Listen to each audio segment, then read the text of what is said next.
पाकिस्तान के ताकतवर हों, माफिया हों, chief justice of Noon league हो या इलेक्शन कमीशन, इनका पाकिस्तान से कोई ताल्लुक है तो अपने मफादों से, ताल्लुक है तो अपनी नस्लों से, ताल्लुक है तो अपनी कुर्सी से, ताल्लुक है तो सिर्फ अपने अपने लोगों से। उस ताल्लुक में, उस मफाद में जो कोई फिट बैठता जाएगा, ये निजाम उसका हामी होगा। निजाम को सिर्फ आगे पपेट्स चाहिए जो चोरी करें, डाके डालें, कत्ल करें, जो कुछ मर्जी करें, लेकिन ये निजाम उनके खिलाफ कुछ नहीं। जैसे ही वो शख्स इस निजाम के खिलाफ बोलना शुरू करेगा, ये निजाम उसके खिलाफ करेगा।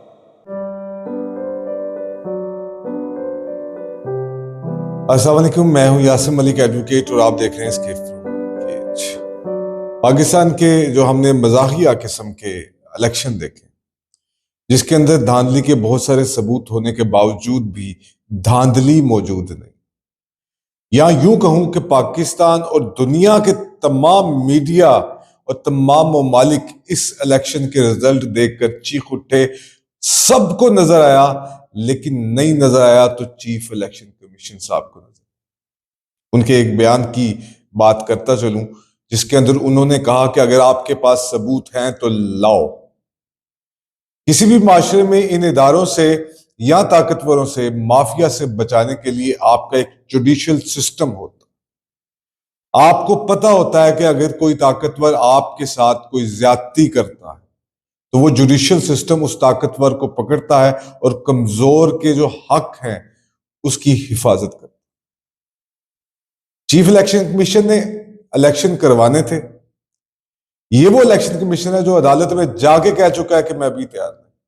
और जिस तरह के ये इलेक्शन करवाए गए, उस पे ये चीफ इलेक्शन कमिश्नर मुबारक का मुस्तहिक है। अब हम पूरी दुनिया के अंदर इस शख्स और कुछ ताकतवरों की वजह से बिल्कुल जलील हो चुके। इंटरनेशनल मीडिया उठाइए, सफीरों की बातें सुनिए। इंडिया तो खैर छोड़ दें जो उन्होंने इन इंतखाबात के बारे में कहा, जो हमारी आर्मी के बारे में। हम नहीं कह रहे कुछ, और बहुत सी बातें तो हम पाकिस्तान के अंदर बैठकर वैसी कर भी नहीं सकते, क्योंकि पाकिस्तान में फ्रीडम ऑफ स्पीच तो है ही नहीं। पाकिस्तान ने 3 से 4 मार्शल लॉज देख चुके हैं, जहां पे कुछ डिक्टेटर्स ने अपनी ताकत के जोर पर यह समझाया कि जो वो सोचता है वही ठीक है, जो सिविलियन है वो बिल्कुल ठीक नहीं सोचता। कहां गया ये रूल ऑफ लॉ, कहां गया कॉन्स्टिट्यूशन, कहां गई कानून की किताबें, कहां गई है अदालत? नजरिया जरूरत से लेकर आगे तक हम भी देखते आ रहे हैं। हमने कहा शायद अब कोई तब्दीली आ गई होगी, लेकिन अदालत में बैठे काजी, उन्होंने हमारी खुशफहमी पे भी पानी फेर दिया। पीटीआई के इंट्रा पार्टी इलेक्शन हो, उसके अंदर सब कुछ नजर आता है। छोटी से छोटी बेजाब्तगी नजर आती है, कानून नजर आता है, हर चीज नजर आती है।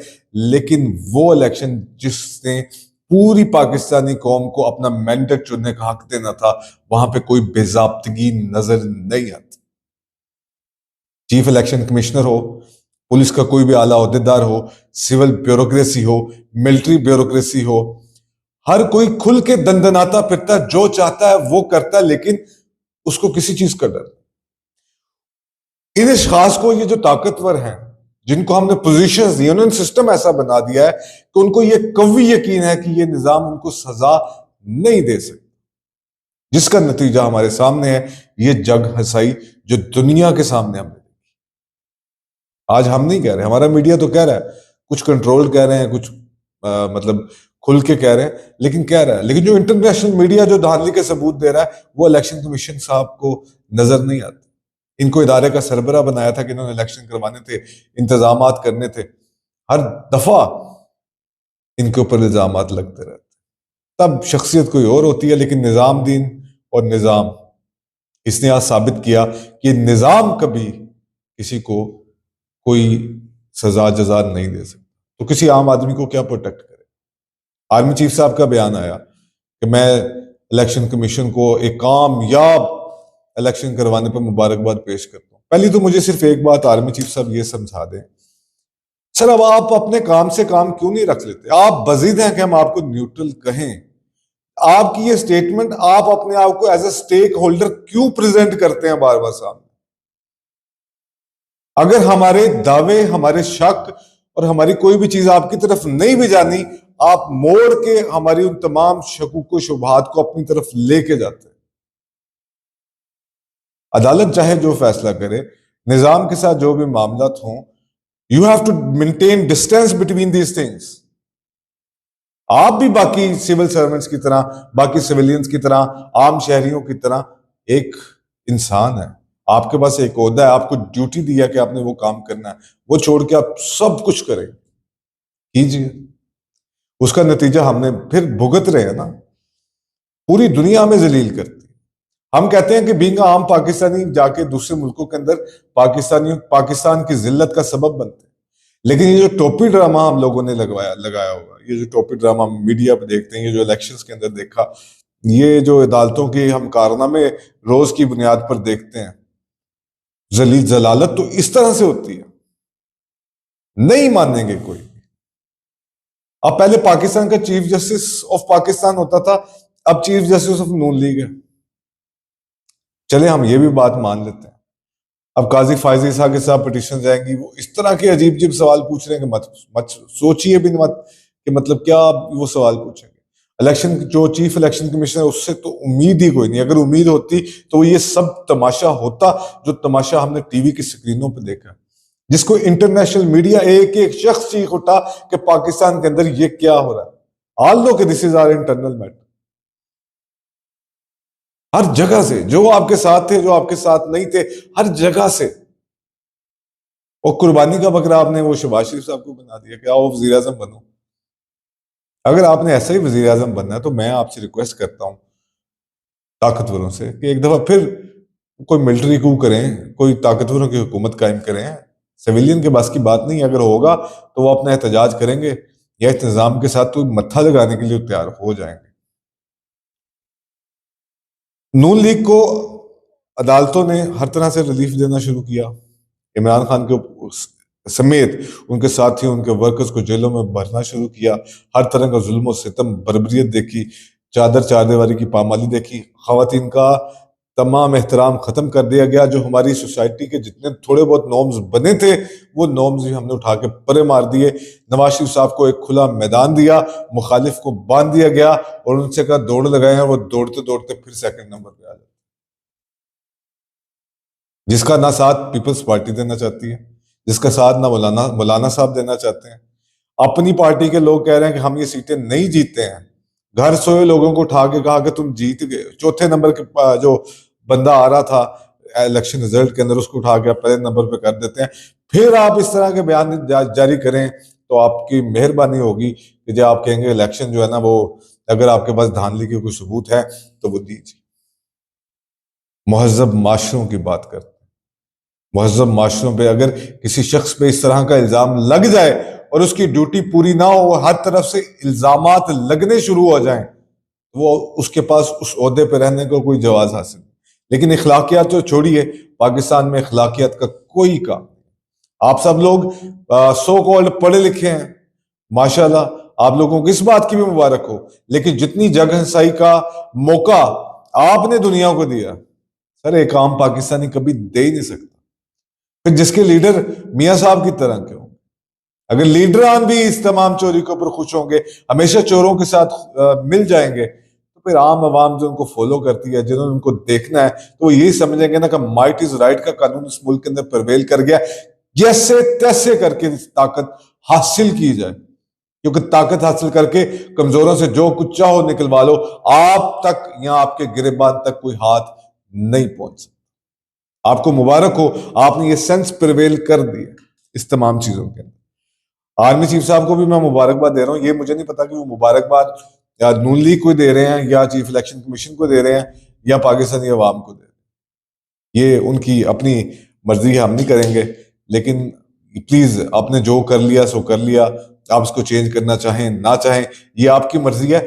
लेकिन इस तरह के प्रैंक ना करें, ये कॉमेडी ना क्रिएट किया करें।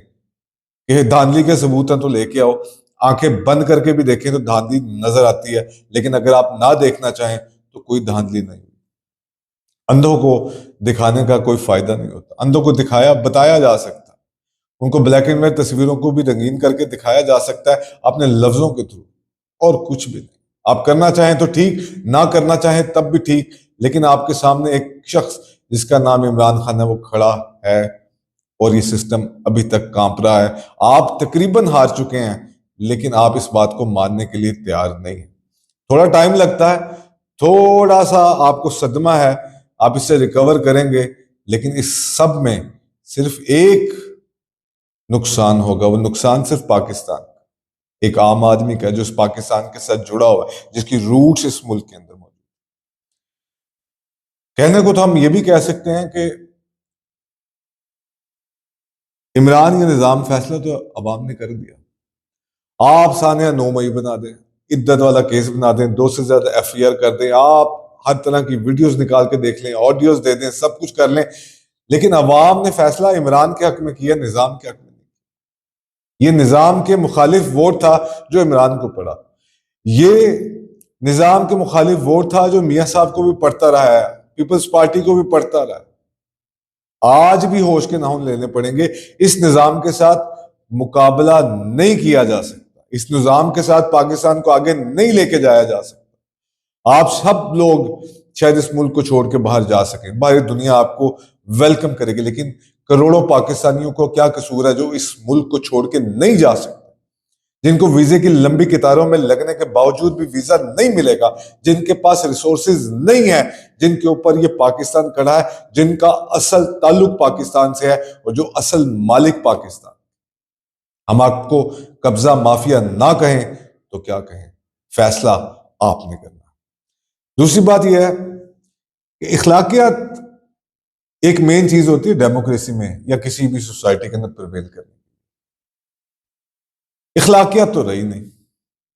आप गालियां निकालें, वीडियोस लगाएं, आप ऑडियोज निकालें, आप किसी की जाती जिंदगी के ऊपर कैरेक्टर असैसिनेशन करें, आप जातियात के ऊपर कीचड़ उछालें, अगर यही कुछ सियासत के अंदर रहना है तो फिर मैं इखलाकियत की बात ना ही करूं तो बेहतर।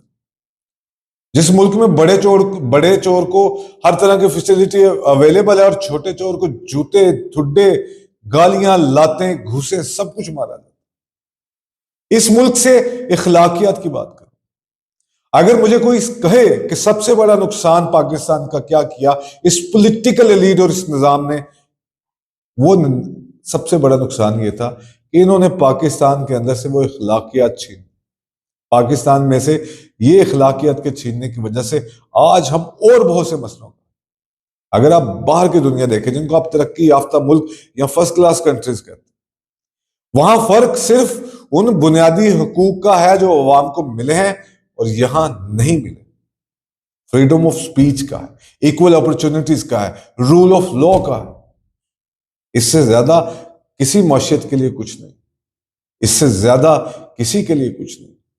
जिस मुल्क से हम ताल्लुक रखते हैं वहां कई तरह का निजाम में तालीम चलता है, वहां इंसाफ के मेयार मुख्तलिफ है, वहां हर चीज ताकतवर और माफिया की मर्जी से होती है। तो आपको फिर एक बार मुबारक हो, इखलाकियात ये इलेक्शन हार चुकी है और नून लीग ये इलेक्शन जीत चुकी है। पाकिस्तान के ताकतवर हो, माफिया हो, chief justice of Noon league हो या इलेक्शन कमीशन, इनका पाकिस्तान से कोई ताल्लुक नहीं। ताल्लुक है तो अपने मफादों से, ताल्लुक है तो अपनी नस्लों से, ताल्लुक है तो अपनी कुर्सी से, ताल्लुक है तो सिर्फ अपने अपने लोगों से। उस ताल्लुक में, उस मफाद में जो कोई फिट बैठता जाएगा ये निजाम उसका हामी हो जाएगा। निजाम को सिर्फ आगे पपिट्स चाहिए जो चोरी करें, डाके डालें, कत्ल करें, जो कुछ मर्जी करें, लेकिन ये निजाम उनके खिलाफ कुछ नहीं। जैसे ही वो शख्स इस निजाम के खिलाफ बोलना शुरू करेगा ये निजाम उसके खिलाफ खड़ा होगा, वही सोबतें, मुश्किलें और सब कुछ पड़ेगा। लेकिन ये निजाम ज्यादा देर नहीं चल सकता। ताकत का एक फंडामेंटल, ताकत ने एक खास हद तक अरूज पाकर जवाल की तरफ जाना है। उस जवाल की तरफ जाते हुए आहिस्ता आहिस्ता चीजें शुरू, आज अवाम निकल गई, अवाम ने वोट डाल दिया, मुख्तलिफ जगह पे एहतजाज हो रहे हैं, कोई हुकूमत में बैठने के लिए तैयार नहीं है। यह हुकूमत आगे ज्यादा देर चलती हुई नजर नहीं आ रही। दुनिया किसी खास शख्स को चोर कहती है, यहां पर हमारे मुंतखब नुमाइंदों को चोर चोर के नारों से बुलाया जाएगा। दुनिया भर का मीडिया, अखबारात, mainstream media, social media सिर्फ एक ही आवाज से अब आती है पाकिस्तान के लिए, चोर चोर चोर, और हमारे हुक्मरान चोर हैं जिन्होंने अवाम का मैंडेट चोरी। इस पे अब आप अगर इसी के साथ जीना चाहते हैं, क्योंकि अखलाकियात के साथ, मोरल ग्राउंड्स के साथ आप लोगों का कोई ताल्लुक नहीं। अब अली अमीन गंडापुर साहब को आपने कहा कि चीफ जस्टिस, चीफ मिनिस्टर बना देंगे, वजीर आला बना देंगे, उसके आज ही अरेस्ट वारंट जारी हो गए। ये निजाम है। निजाम के साथ 9 मई हुआ ना, सानहा था, बिल्कुल होगा। मुझे खैर इसमें भी कुछ तहफुजात हैं, लेकिन होगा। लेकिन उसके फैक्टर्स क्या थे, उसकी प्रोवोकेशन क्या थी, उसकी इंक्वायरी हुई। वो कौन थे जो बंदूकें लिए बगैर ही पहुंच गए कंटोनमेंट एरिया में, उनको जाने किसने दिया? वो थोड़ी तादाद में, वो जमहूरियत है ना, जमहूरियत में तो एक शख्स भी मैटर करता, वो तो फिर सैकड़ों हजारों थे, वो भी तो मैटर करते हैं ना। क्या गिला है, जरा पूछो तो सही उनसे। बजाय कि आप नए टेररिस्ट और नए इस तरह के जुल्म सितम करके नई नफरत पैदा करें, आप उनसे पूछ लो, बेटा बच्चा बहन माँ कह के, यार आप लोगों को मसला क्या था? कोई पाकिस्तान तहरीक इंसाफ को सपोर्ट करे, कोई नून लीग को करे, पीपल्स पार्टी को करे, मौलाना साहब को करे, किसी भी मजहबी जमात को करे, राइट विंग करे, लेफ्ट विंग करे, ये उसका जाती हक है। इसके अंदर है कि अगर किसी को कोई प्रॉब्लम आ जाती है, अगर कोई किसी का नजरिया आ जाता है, तो फिर उसका उस मसले को रिजोल्व किया जाए, उसको प्यार से बिठा के इस बात को समझाया जाए, ना कि ये जुल्म सितम की बर्बरियत तो दास्तान सिखाई जाए जो हमने दिखाई है। हम बेबस हैं क्योंकि जो हमारी लीड है वो हम पे हुक्मरान है, और जो हुक्मरान है वो बाहर से इंपोर्ट हो गया, वो कोई भी हो। बाहर का फिर भी इमरान खान साहब को सलाम है, इसी तरह से डट के खड़ा हो गया, अवाम उनके साथ है। केपी के बाहर है, केपी के से मैंडेट चोरी नहीं कर सके, वो तो खुद सारी की सारी अवाम पोलिंग स्टेशन के बाहर आगे खड़ी हो गई। पंजाब के अंदर कुछ हल्कों में इलेक्शन चैलेंज किया गया, हफ्ते के दिन जो एहतजाज की कॉल भी आ गई है। ये सिस्टम की टांगें थर थर कांप रही हैं, आज नहीं तो कब कब। इखलाकियात रहने दीजिए, चोरों के नारों से बचिए, कोई गलती होगी तो माफी मांग लीजिए, मिलके बैठ जाइए, आगे लेके चलिए इस मुल्क को, मुझ समेत पाकिस्तान के हर एक आम आदमी को आगे लेके चलिए, जिसका मुस्तकबिल, जिसकी जड़ें सब पाकिस्तान से वाबस्ता, क्योंकि वो पाकिस्तान के नाम पर हर तरह की कुर्बानी देने के लिए तैयार है, आगे भी देता रहा है, इससे आगे भी देगा। लेकिन उनके मसले तो हल कर दीजिए, कुछ ना दीजिए, उनको इज्जत नफ्स दे दीजिए, उनकी इखलाकियात उनको वापस कर दीजिए, उनको ट्रेंड कर दीजिए, ताकि वो दुनिया की आंखों में आंखें डालकर बात कर सके, दुनिया के साथ लड़ सके, दुनिया के साथ शाना बशाना चल सके, ना कि दुनिया हम समेत हमारे हुक्मरानों को चोर चोर के नारे लगाकर पुकारे। लेकिन हमें इससे कोई फर्क नहीं पड़ने। बाकी आप खुद समझदार हैं। अल्लाह हाफ़िज़।